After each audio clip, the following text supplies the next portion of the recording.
দেখুন, আমরা যদি চিন্তাকে বন্ধ করতে চাই, ভয়কে বন্ধ করতে চাই, অথবা সন্দেহকে বন্ধ করতে চাই, যেটা আমাদের ডিসঅর্ডারের কারণে আসে, যাদের অ্যাংজাইটি থাকে, ওসিডি থাকে, প্যানিক থাকে, অন্যান্য ডিসঅর্ডার থাকে, যাদের অতিরিক্ত পরিমাণে চিন্তা আসে, ভয় আসে, সন্দেহ আসে, এগুলোকে যখন আমরা বন্ধ করতে চাই তখন অটোমেটিক্যালি তার তীব্রতা কিন্তু আরও বেড়ে যায়।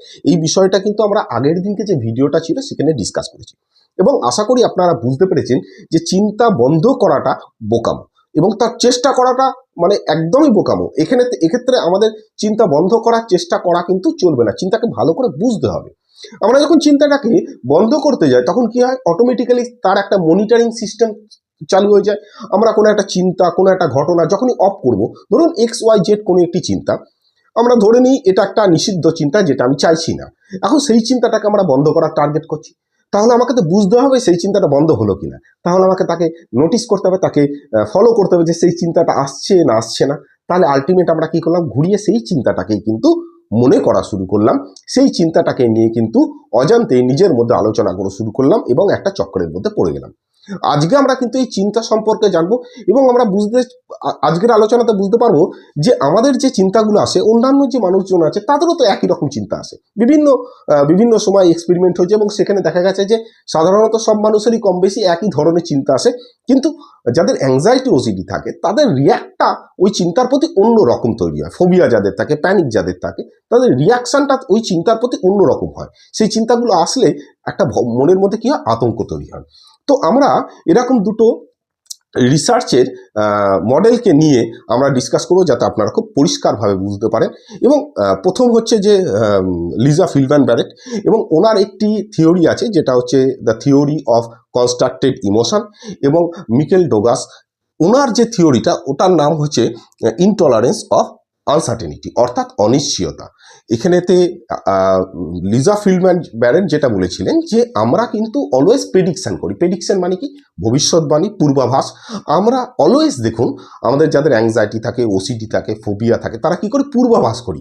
আমরা আগে থেকে জানার চেষ্টা করি যে আমার খানিকক্ষণ বাদে কি হবে, কালকে কি হবে, পরবর্তী সময় কি হবে, রোগটা বেড়ে যাবে কি, অন্য রোগ হয়েছে কি, প্রেডিকশান করছি অলওয়েজ। এবং এই প্রেডিকশান করা কিন্তু আমাদের মস্তিষ্কের একটা প্রাথমিক কাজ। প্রত্যেকটা মানুষ প্রেডিকশান করবে। আমরা ভালো প্রেডিকশান করি বলেই আজকে কিন্তু আমরা জঙ্গল থেকে এই অবস্থাতে এসেছি। এবং আমরা যদি প্রেডিকশান না করতে পারি, কিন্তু তাহলে বিপদ যেগুলো আছে সেগুলোকে আমরা পূর্বাভাস যদি না পাই, তাকে যদি আগে থেকেই যদি আমরা কল্পনা না করতে পারি, তাকে যদি গেস না করতে পারি, তাহলে কিন্তু বিপদ কিন্তু ঘটে যাবে। তো আগে কি হতো, জঙ্গলেতে ঝোপঝাড় নড়লেই কি হতো, আমরা প্রেডিকশান করতাম কি এখানে কোনো রকম একটা জন্তু আছে। তো জন্তু থাকার সন্দেহটা করার পরে কি হতো, আমরা সেখান থেকে পালিয়ে যেতাম এবং নিরাপদ জায়গায় চলে যেতাম। এতে আমাদের জীবন বাঁচত। তো প্রেডিকশান কিন্তু আমরা আগে থেকেই করে আসছি। প্রেডিকশান করাটা বড় ইস্যু নয়, প্রেডিকশান আমরা করবই, এটা আমাদের প্রাথমিক কাজ মস্তিষ্কের। এবং এটা লিজা ফিলম্যান ব্যারেট খুব পরিষ্কারভাবে বলেছে। এবার দেখুন, এর সাথে যখন যুক্ত হচ্ছে মিকেল ডোগাসের যে থিওরিটা, যে ইনটলারেন্স অফ আনসার্টেনিটি, আমরা অনিশ্চয়তাটাকে ভালো করে নিশ্চিত হতে চাই বারবার, আমরা অনিশ্চয়তার মধ্যে থাকতে চাই না। অর্থাৎ যাদের অ্যাংজাইটি থাকে, ওসিডি থাকে, প্যানিক থাকে, অ্যাকচুয়ালি কি হয়, তাদের মনের মধ্যে এই অনিশ্চয়তাটা একদম তারা সহ্য করতে পারে না, কোনোভাবেই তারা অনিশ্চিত বিষয়টাকে গ্রহণ করতে পারে না। দেখুন, এটা অ্যাকচুয়ালি কি হয়, অনেকটা ওই অ্যালার্জির মতো।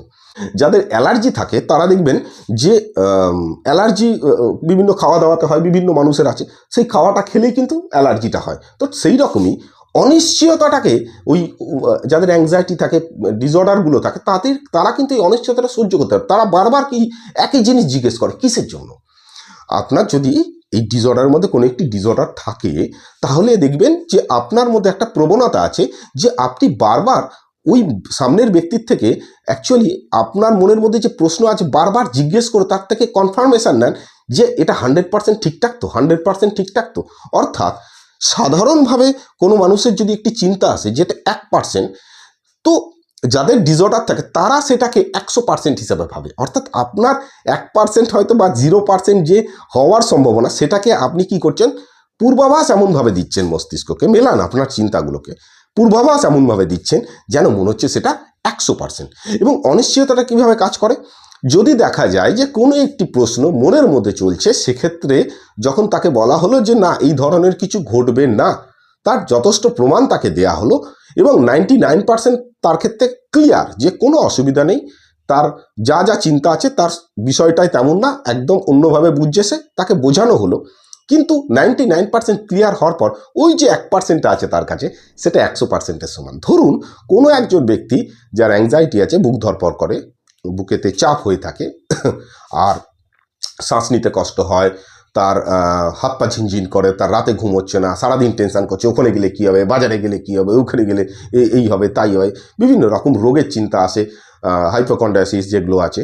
তো ডিসঅর্ডার মানে রোগের, মনে হয় যেন আমার রোগ হয়ে গেছে, সোমাটোফর্ম ডিসঅর্ডার, রোগ হয়ে গেছে, রোগের চিন্তা খুব মারাত্মকভাবে আসছে। তো তাদের কাছে তারা যখন কোনো একজন ডাক্তারবাবুর কাছে যান, তো ডাক্তারবাবুর কাছে যাওয়ার পরে ডাক্তারবাবু তার রিপোর্ট করায়, ইসিজি করায়, ইকো করায়, অন্যান্য যাবতীয় যা যা টেস্ট আছে ব্লাডের সমস্ত কিছু হয়ে গেল, সমস্ত report okay, it's normal, 100% normal. তো 100% নর্মাল হওয়ার পরে যখন তাকে জানানো হলো যে আপনার তেমন কিচ্ছু নেই শরীরেতে, কোনো প্রবলেম নেই, আপনার দুশ্চিন্তা করার কিচ্ছু নেই, কিন্তু কিছুদিন পরে বা কিছু ঘন্টা পরে তার মনে হতে শুরু করবে ডাক্তারবাবু কি কোনো জায়গায় মিস করলো, আচ্ছা যেখান থেকে টেস্ট করেছি সেই টেস্টের মধ্যে কি কোনো গন্ডগোল আছে। তাহলে এই যে অনিশ্চয়তা তার মাথায় তৈরি হলো, সে কি হবে, আবার নিশ্চিত হওয়ার চেষ্টা করবে। নিশ্চিত হওয়ার যখন চেষ্টা করবে সে, তখন আবার পুনরায় টেস্টগুলো করবে। ঠিক সেইভাবে নিশ্চিত হওয়ার জন্য বারবার একই চিন্তা করতে থাকে, নিশ্চিত হওয়ার জন্য গুগল সার্চ করতে থাকে। দেখুন কি ঘটনাটা ঘটে, কোনো একটি দুশ্চিন্তা আসতেই পারে, সামান্য ব্যাপার, স্বাভাবিক ব্যাপার, প্রত্যেক মানুষের আসে, 800 কোটি মানুষের আসে, 800 কোটি মানুষের মধ্যেই কিন্তু অনিশ্চয়তা আছে। নিশ্চয়তা বলে কোনো কিছু নেই। আপনি একটি লাইট কিনে আনলেন, এলইডি বাল্ব কিনে আনলেন 9 ওয়াটের, আপনি নিশ্চিত যে এই বাল্বটি 1 বছর টিকবে? আপনি নিশ্চিত এই বাল্বটি 2 বছর টিকবে? না। আপনাকে কেউ অ্যাসুরেন্স দিতে পারবে? যিনি কার্ডিওলজিস্ট তিনি নিশ্চিত যে তার হার্ট অ্যাটাক হবে না? এমনটা হয় না, কিন্তু আপনি সেই অ্যাসুরেন্সটা চাইছেন। আপনার মাথায় যা যা প্রশ্ন আসছে, ওসিডির ক্ষেত্রেও সেম জিনিস, যা প্রশ্ন আসছে বারবার আমরা নিশ্চিত হতে চাইছি, এটা ঘটবে না তো, এটা হবে না তো, পাপ করে ফেলিনি তো, বাজে কাজ হয়ে যায়নি তো, আমি করে ফেলবো না তো, বারবার যদি হয়, যদি করে ফেলি, যদি ঘটে যায়, বারবার নিশ্চিত হওয়ার একটা প্রবণতা থাকছে। তাহলে কি আমার মাথা পূর্বাভাস দিচ্ছে, ভুল পূর্বাভাস। আমাদের কি হয়, স্কিমা, মানে আমাদের যখন ব্রেন কোনো একটা জিনিস চিন্তা করলো, একটা ঘটনাটা ঘটনাটা যখন মিলল না, যে সত্য লজিকটা আছে, পরবর্তী সময় আবার আমরা কী করি, সেই জায়গায় ইনস্টল করি ব্রেনে, এবং বিষয়টাকে আমরা অ্যাকসেপ্ট করিনি। এক্ষেত্রে কি হয়, এই ইনস্টলেশনটাই হয় না, অর্থাৎ আমরা অ্যাকসেপ্টই করি না যে না কিছু হবে না। কারণ হচ্ছে আমাদের কনফিডেন্স লেভেলটা কমে যায়, কারণ আমরা নিজেদেরকেই নেগেটিভ কথা সারাদিন ধরে বলি।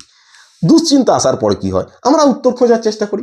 এখন আপনার জল তেষ্টা লাগলো, তো আপনার মাথা কি বললো, জলটা কোথায় আছে খুঁজে বার করতে হবে। ব্রেন বললো যে আচ্ছা ওই ঘরের টেবিলেতে জল রাখা আছে। আপনি গেলেন, জলের বোতল তুললেন, খেলেন, ঝামেলা মিটে গেল, চিন্তা আর এলো না। জলের চিন্তাটাও একটা চিন্তা। তো এই প্রবলেমটা আপনার সলভ হয়ে গেল। মস্তিষ্ক কিন্তু এগুলোকে প্রবলেম হিসাবে দেখে। হ্যাঁ, তো এবার কি হলো, আপনার যখন উত্তর পাওয়ার হলো, আপনি উত্তরের জন্য ছুটতে শুরু করলেন, আপনার মাথায় যে দুশ্চিন্তাটা এসেছে, এবং আপনি উত্তর খুঁজে পেলেন। উত্তর খুঁজে পাওয়ার ফলে আপনার সেক্ষেত্রে মনে হচ্ছে কি নট পারফেক্ট, আমার চিন্তাটা যেটা আমি উত্তর পেয়েছি ইজ নট পারফেক্ট, 100% পারফেক্ট নয়, এবং সেটা আবার করা শুরু করলেন। আবার মনে হলো কি পারফেক্ট নয়। এর ফলে কি হবে, আপনার মনের মধ্যে প্রবল পরিমাণে ভয় জন্মগ্রহণ করবে। তাহলে ভয় জন্মগ্রহণ করে গেল, কারণ আপনি পারফেক্ট উত্তর পাচ্ছেন না, আপনার ঘটনা ঘটে যেতে পারে, আপনার কিছু হয়ে যেতে পারে। এরপরে কি করছেন, আপনি আবার সার্চ করা শুরু করছেন, লোককে জিজ্ঞেস করছেন, ডাক্তারবাবুকে জিজ্ঞেস করছেন, গুগলে সার্চ করছেন, ভিডিও দেখছেন, সেখান থেকে বিভিন্ন রকম প্রশ্ন আপনার মাথাতে আরও তৈরি হলো। এবার তৈরি হওয়ার পর সেই প্রশ্নগুলোর উত্তর আবার দরকার, কিন্তু প্রত্যেকটা প্রশ্নই আপনার কাছে নট পারফেক্ট। আবার আপনি খোঁজা শুরু করলেন, তার মানে আপনি চক্রের মধ্যে ঢুকে গেলেন।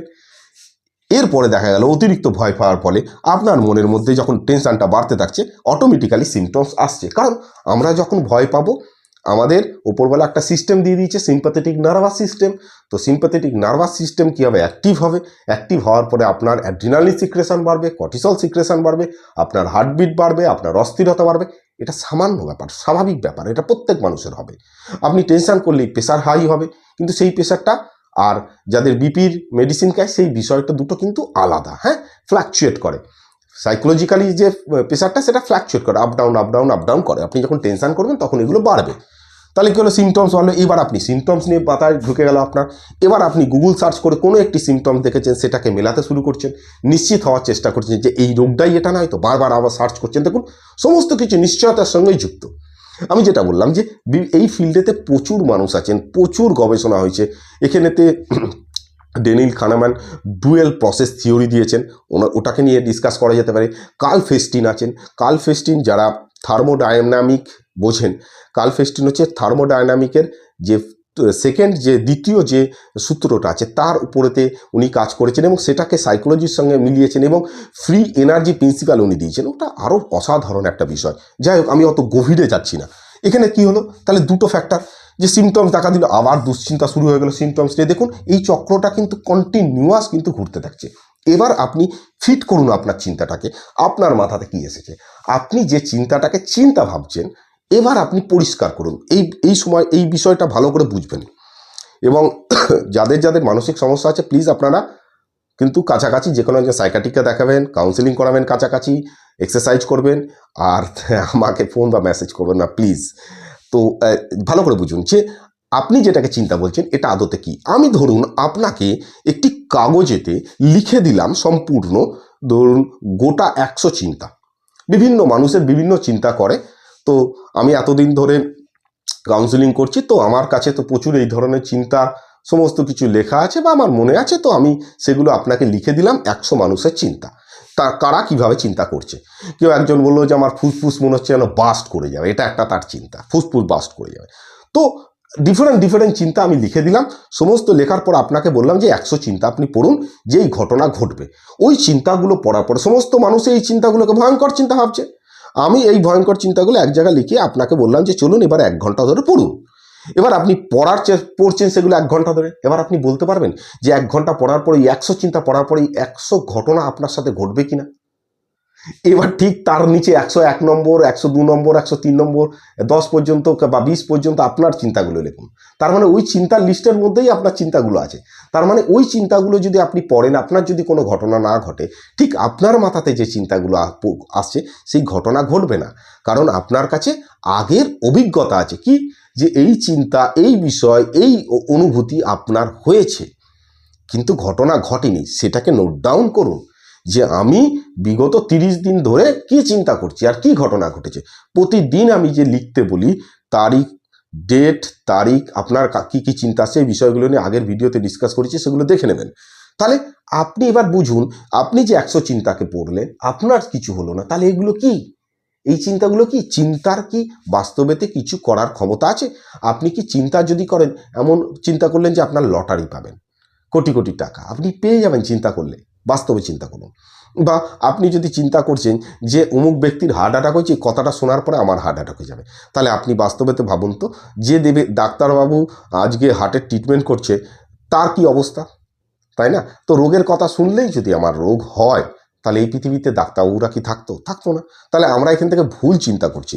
আপনার মাথায় যে সন্দেহটা আসছে, বিশেষ করে ওসিডিতে সন্দেহ, বিভিন্ন রকম সন্দেহ আসে, ধার্মিক ওসিডি হতে পারে, সেক্সুয়াল ওসিডি হতে পারে, এই যে ওসিডিগুলো আছে, বা কোনো রকম HIV ওসিডি হতে পারে, আপনার পয়জন আপনার মনে হচ্ছে খাওয়ার মধ্যে চলে আসছে, কুকুরে কামড়ে দিচ্ছে, বেড়ালে আঁচড়ে দিচ্ছে, এই যে ওসিডিগুলো আছে আপনার মাথায় বারবার চিন্তাটা আসছে, আপনি বারবার নিশ্চিত হওয়ার চেষ্টা করছেন যে এই অনিশ্চয়তাটাকে আপনি কাটাবার চেষ্টা করছেন, বিভিন্ন জায়গা থেকে আপনি বারবার ভাবার চেষ্টা করছেন যে ওই ঘটনাটা ঘটবে না তো। এবার যদি আপনার যে চিন্তাটা করছেন, দুশ্চিন্তাটা যেটা করছেন, এটা যদি সঠিক হয়, তাহলে নিশ্চয়ই তার আপনি অ্যান্সার পেতেন এতদিনে। কিন্তু এই চিন্তাটাই তো ভুল, তার জন্য তো অ্যান্সার পাচ্ছেন না। আমি যদি আপনাকে বলি যে এ কে এ বলে কেন, এ মানে অ্যালফাবেট এ, এই এ কে এ বলে কেন, আপনি তার উত্তর আপনি খুঁজে বার করুন। আমি আপনাকে সময় দিচ্ছি। এ কে এ বলা হয় কেন এ বলা হয়? এ বলার জায়গায় এটাকে এর জায়গায় অন্য কিছু বলা হতে পারতো, তো সেটা বলা হয় না কেন? এর উত্তর আপনি খুঁজে বার করুন। কালো রঙকে আপনি কালো রং বলেন কেন, উত্তর খুঁজে বার করুন। তো কিছু উত্তর কিন্তু পাওয়া যায় না, আপনি সব উত্তর বা আমি সব উত্তর জানি না। আমাদের যখন চিন্তাগুলো আসে, এই চিন্তাগুলোকে, এই অনিশ্চয়তাকে গ্রহণ করা শিখতে হবে। আমরা যখন জিমেতে যাই, আমরা জিমে গিয়ে কি একদিনে 100 কেজি ওজন তুলতে পারি না? আমরা ধীরে ধীরে ধীরে ধীরে সেই ওজন তোলা প্র্যাকটিস করি। ডাইরেক্ট গিয়ে কি আমরা ওজন তুলি না, আমরা কিন্তু অন্যান্য এক্সারসাইজও করি, তার সাথে ওজন তুলি, অর্থাৎ আমার শরীরের ক্যাপাসিটি বাড়ায়।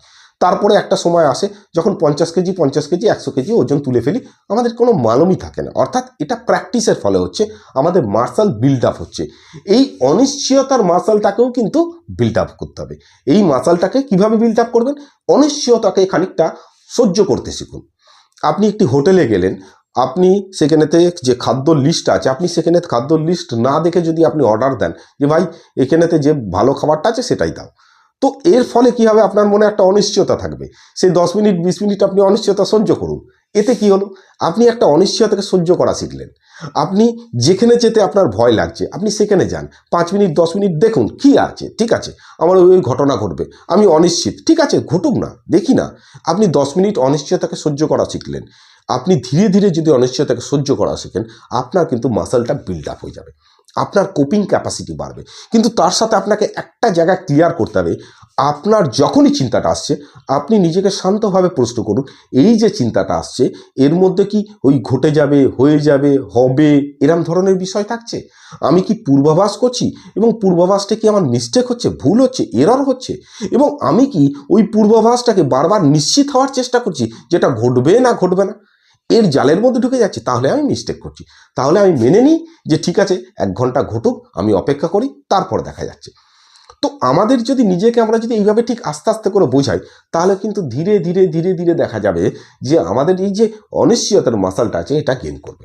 আর একটা জিনিস কি, যে দেখুন আমি বারবার সবাইকেই বলি, এবং সেখানেতে দেখা যায় যে অর্ধেক মানুষজনই কিন্তু এটা ফলো করে না, সেটা হচ্ছে এক্সারসাইজ। আপনি যদি এক্সারসাইজ না করেন, আপনার যে হরমোনাল ইমব্যালেন্সনেসগুলো আছে এগুলো ঠিক হবে না। কিন্তু আপনাকে কিন্তু এক্সারসাইজ করতেই হবে, যেটা সহজ বিষয়, সকালে নয় বিকালে। আপনাকে যোগা করতে হবে, প্রাণায়াম করতে হবে, আপনাকে শ্বাসের ব্যায়াম করতে হবে, আপনাকে এক্সারসাইজ করতে হবে। আমি বলেছি যে এই সিরিজটাতে আমি কিন্তু ধীরে ধীরে সবই দেবো, পরপর সমস্ত বিষয়টাই থাকবে। কিন্তু আপনি যদি এক্সারসাইজ না করেন, আপনাকে কিছু করতে হবে না।